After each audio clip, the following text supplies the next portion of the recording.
Car मैं हूं आपके साथ आलोक और आप देख रहे हैं कुरुक्षेत्र।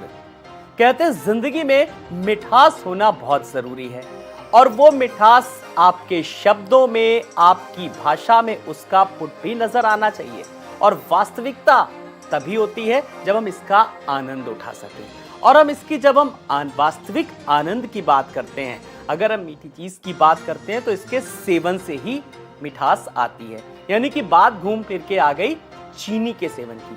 और इसी चीनी मिलों को लेकर के बात करी, इसके 120 साल के गौरवशाली इतिहास को लेकर के मुख्यमंत्री योगी आदित्यनाथ ने भी आज तमाम सारी चीजों का जिक्र किया।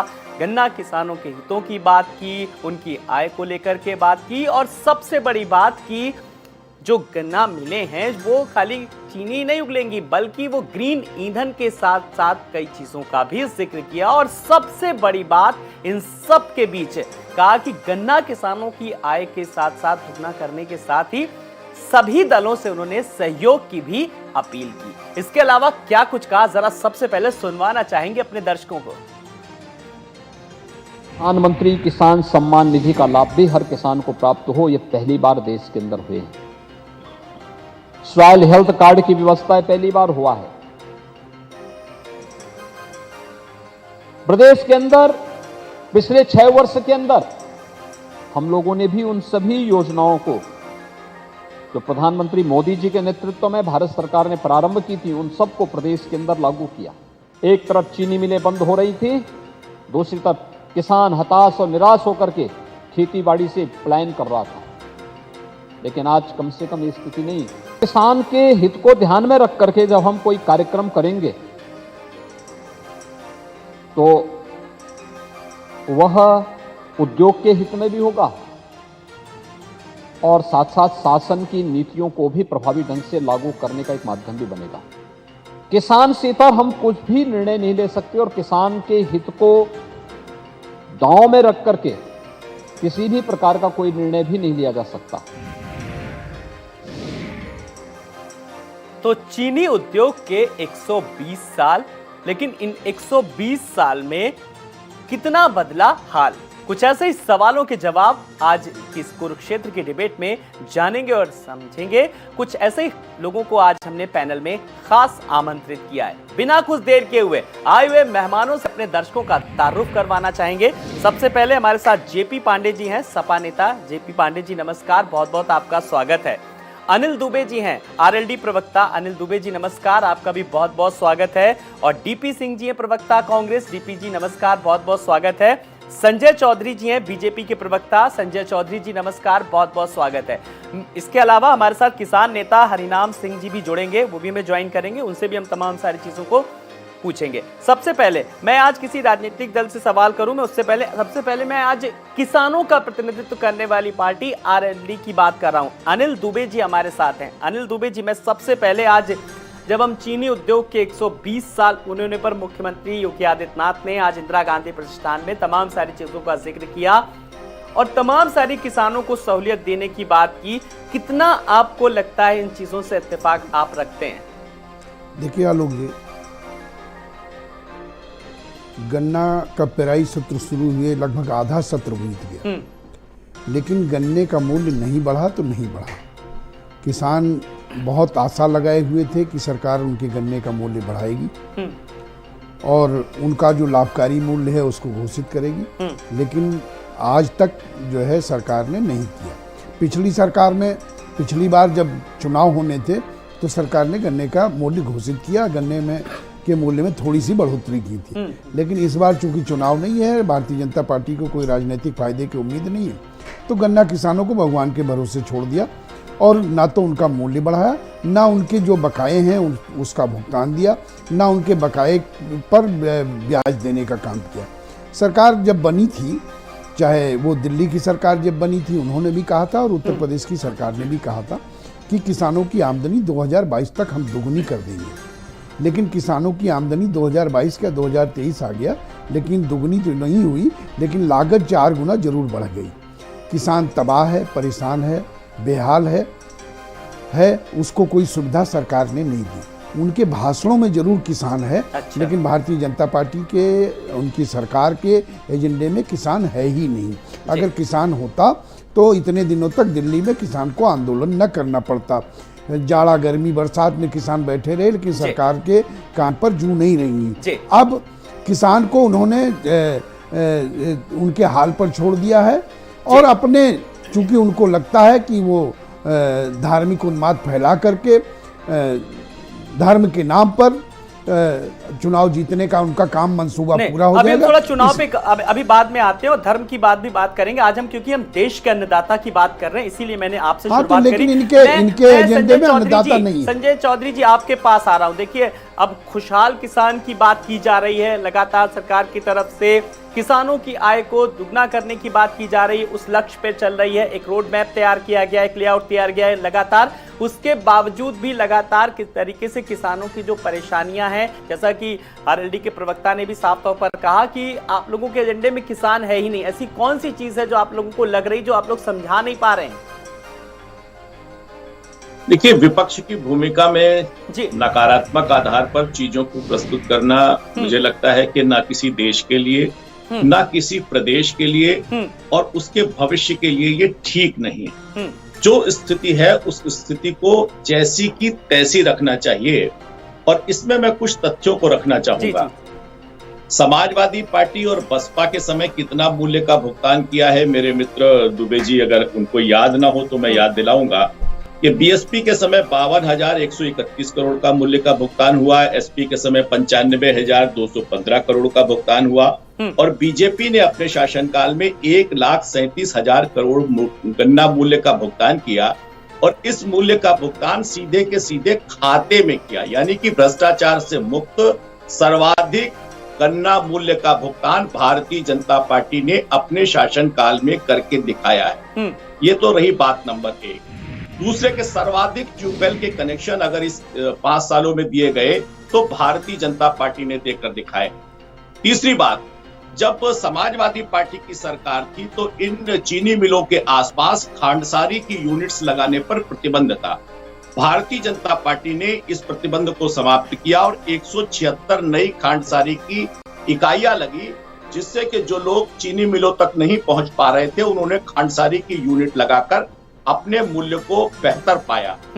हमने नई चीनी मिलें लगाई, पुरानी चीनी मिलों की क्षमताएं बढ़ाई। इसी के कारण उत्तर प्रदेश में गन्ने का उत्पादन भी बढ़ा और चीनी का उत्पादन भी बढ़ा। यानी कि अगर किसी भी उत्पादन बढ़ रहा है तो इसका मतलब है कि उसका उत्पादन करने वाले लोग उस तरफ बेहतर आधार पर प्रेरित हो रहे हैं। चलिए संजय जी, मैंने आपकी बात मानी, आपने जो बताया, बड़ी बात यह कि आपने कहा उत्पादन बढ़ा, क्षमता भी बढ़ी। जाहिर सी बात है कि जब उत्पादन बढ़ेगा तो क्षमता भी बढ़ेगी। भुगतान भी बढ़ा। जी सुनिए, तो उसके बाद तो फिर हालात और तस्वीर किसानों की बदली जानी चाहिए ना, बदल जानी चाहिए। वो बदली हुई तस्वीर कितना नजर आई, इस सवाल का जवाब मैं जेपी पांडे जी से लेना चाहूंगा। उत्पादन और क्षमता के बाद तो हालात और तस्वीर सब कुछ बदल जाना चाहिए। देखिए आलोक जी, यही इस देश का दुर्भाग्य है जी कि उत्पादन बढ़ता तो जरूर है, लेकिन उत्पादन बढ़ता है कुछ चंद सरकार के खास कारपोरेट का। अगर उत्पादन बढ़ता तो ये 10 करोड़ किसान परिवार पूरे देश में है हमारे, उनकी प्रतिदिन की आय 27 रुपया है। और आप बताइए कि उनके हालात बदलेंगे। और हमारे मित्र जैसा बता रहे थे कि हमने क्या क्या कारनामा कर दिया है, तो ये बड़े गर्व से कह रहे थे कि हम जो है उत्तर प्रदेश में ट्यूबवेल कनेक्शन भी रिकॉर्ड दिए। तो हमें लगता है कि ये अपने ही मंत्रालयों की रिपोर्ट से अनभिज्ञ हैं। जिस उत्तर प्रदेश की जो गन्ना बेल्ट है पश्चिम की, वो 75 सेंटीमीटर वार्षिक जोन में है। पूरा का पूरा क्षेत्र डार्क जोन में कन्वर्ट हो रहा है। तो जाहिर बात है कि अगर आप रियल में भारत के कृषि संकट का कुछ भी ज्ञान रखते हैं तो आपका हल ये नहीं है कि भावी पीढ़ियों की जो थाती है पृथ्वी अपने गर्भ में छिपाई है जल को, उसको ड्रेन करके अब पूरा क्षेत्र को डार्क जोन में कन्वर्ट कर दीजिए। मैं ये बता दूं कि भारत अगर ये रियल में पॉलिटिकल फार्मर नहीं रहती ये पार्टी, तो अगर भारत जो चौधरी चरण साहब थे या महेंद्र सिंह टिकैत थे उनके रास्ते पे चलती तो पश्चिम उत्तर प्रदेश में जल संकट नहीं, जल संकट भारत में ही नहीं है। आप ये बताइए कि अगर मूल्य नहीं बढ़ा रहे हैं गन्ने का, ठीक है 350 स्टील रखें, चुनाव जैसा हमारे मित्र ने बताया, चुनाव आएगा तो 2026 में बढ़ा देंगे, क्योंकि 4 साल पे बढ़ाते हैं, तो लागत कम कर सकते थे ना आप। लागत आप ये बताइए, गन्ना ट्रॉपिकल क्लाइमेट का पौधा होता है, फसल है, सबसे बड़ी लागत सिंचाई है। सिंचाई का मतलब ये अंगिल है कि आप ट्यूबवेल लगाएंगे। भारत में वर्षा कमी नहीं है, भारत में कृषि उद्योग और पूरा मतलब कहिए घरेलू कार्य सहित 800 अरब क्यूबिक घन मीटर की डिमांड है, ये नीति आयोग कहता है। और हमारे देश में एनुअल वर्षा जो होती है 800 गुणे 5 कर ली, बिल्कुल, यानी कि 4000 और कृषि योग्य सारी चीजें अनुकूल हैं, उसके बावजूद भी मैं बता रहा हूं इनकी नियत क्या गड़बड़ है। वो नजर आ रही है जब ये 8 साल में बता दें, मैं कांग्रेस का सामना प्रवक्ता नहीं करना पड़ रहा है। मैं आपके पास आऊंगा, मैं एक बार डीपी सिंह जी के पास आ जाता हूं। डीपी सिंह जी, कुल मिलाकर के लगातार दावे किए जा रहे हैं, वादे किए जा रहे हैं, उन सब के बीच आपको क्या लगता है कि कमी कहां पर है और हकीकत क्या है, किसानों की असल तस्वीर? देखिए आलोक भाई, निश्चित तौर पर मैं बहुत साफगोही से कहना चाहता हूँ कि भारतीय जनता पार्टी की सरकार में निश्चित तौर पर किसानों की समस्याएं दिन प्रतिदिन बढ़ती गई हैं। भारतीय जनता पार्टी के प्रवक्ता और भाजपा की सरकार चाहे जितना अपने प्रचार तंत्र के माध्यम से ढिढोरा पीटते रहें, मगर दुख इस बात का है कि हमारे गन्ना किसान हों या अन्य कोई भी किसान उत्तर प्रदेश का, उसकी बदहाली दिन प्रतिदिन बढ़ती जा रही है। किसान आत्महत्या करने को मजबूर है। इन्होंने ही कहा था, अपने लोक संकल्प पत्र में वादा किया था कि किसानों को आय दुगनी करेंगे, और उसके बाद इन्होंने क्या किया, 3 काले कानून को देश के सामने रख दिया, जिसमें किसान हमारा करीब 1.5 साल तक संघर्ष करता रहा। 700 से अधिक किसान शहीद हो गया, और उसके बाद में जब कुछ नहीं इनको रास्ता सूझा तब उसको वापस लिया। तो ये है भारतीय जनता पार्टी का असली चाल चरित चेहरा। ये कहते कुछ हैं, करते कुछ हैं। सच्चाई ये है कि गन्ना किसानों की हालात उत्तर प्रदेश एक गन्ना बेल्ट है, चाहे वो पश्चिमी उत्तर प्रदेश हो, वो चाहे पूर्वी उत्तर प्रदेश हो, हम सब गन्ना किसान हैं। आज गन्ना किसानों की जो हालात है, चाहे वो बीज हो, चाहे वो खाद हो, बिल्कुल आपका दर्द को साफ तौर पर समझा जा सकता है। गन्ना किसानों को लेकर के जिनका ये चल चुका है और अभी तक समर्थन मूल्य, न्यूनतम समर्थन मूल्य होना चाहिए, वो तक निर्धारित नहीं किया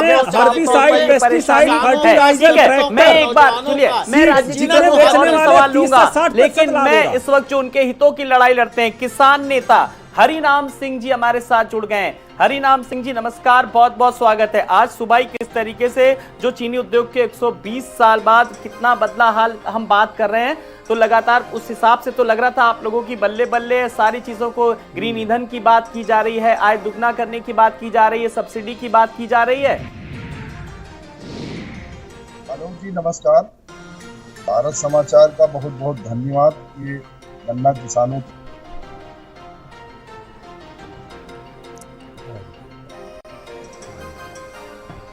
जी, आपकी आवाज हम तक साफ नहीं आ पा रही है। मैं एक बार फिर से, अगर आपको मेरी आवाज स्पष्ट रूप से मिल रही है हरिनाम जी, तो मैं चाहूंगा आप अपनी बात रखें। चलिए हरिनाम जी, तब तक एक बार दुरुस्त करिए कुछ ऑडियो को, मैं तब तक अन्य मेहमानों से प्रतिक्रिया लूंगा। मैं एक बार अनिल दुबे जी के पास एक बार फिर से आ रहा हूं। अनिल दुबे जी, लगातार जिस तरीके से चाहे वो सब्सिडी को लेकर के बात करें, चीनी मिलों की बात करें, और आपने भी जैसा कि कहा पेराई सत्र किस तरीके से शुरू हो चुका, लेकिन जो दिक्कतें हैं वो अभी की अभी बनी हुई हैं, जस की तस बनी हुई। तो सवाल ये कि सवाल उठे हैं तो फिर दिक्कतें दूर होंगी तो कैसे होंगी? वादे तो लगातार किए जा रहे हैं, फिर क्या मांग करेंगे अब आप? नहीं, मांग तो हम कर ही रहे हैं। पिछले 2 महीने से राष्ट्रीय लोकदल पूरे उत्तर प्रदेश में अभियान चला रहा है। राष्ट्रीय लोकदल के कार्यकर्ता गांव-गांव जनसंपर्क कर रहे हैं और उत्तर प्रदेश के किसान प्रदेश के मुख्यमंत्री को चिट्ठी लिख रहे हैं कि हमको गन्ने का लाभकारी मूल्य दिया जाए और हमारे 14 दिन में भुगतान सुनिश्चित किए जाएं। अगर 14 दिन में भुगतान ना हो तो हमें ब्याज दिया जाए, आवारा पशुओं से हमें छुटकारा दिया जाए। लेकिन सरकार, लाखों किसान प्रदेश के मुख्यमंत्री को इस संबंध में पत्र लिख चुके हैं, लेकिन सरकार के कान पर जूं नहीं रेंग रही है। और सरकार बात किसानों की करती है, बात कहेगी कि हम किसानों के हमदर्द हैं। पूरे देश में महंगाई बढ़ी, पेट्रोल के दाम बढ़ गए, खाद्य वस्तुओं के दाम बढ़ गए, डीजल के दाम बढ़ गए, गैस के दाम बढ़ गए, सारी चीज़ों के दाम बढ़ गए। अगर नहीं बढ़ा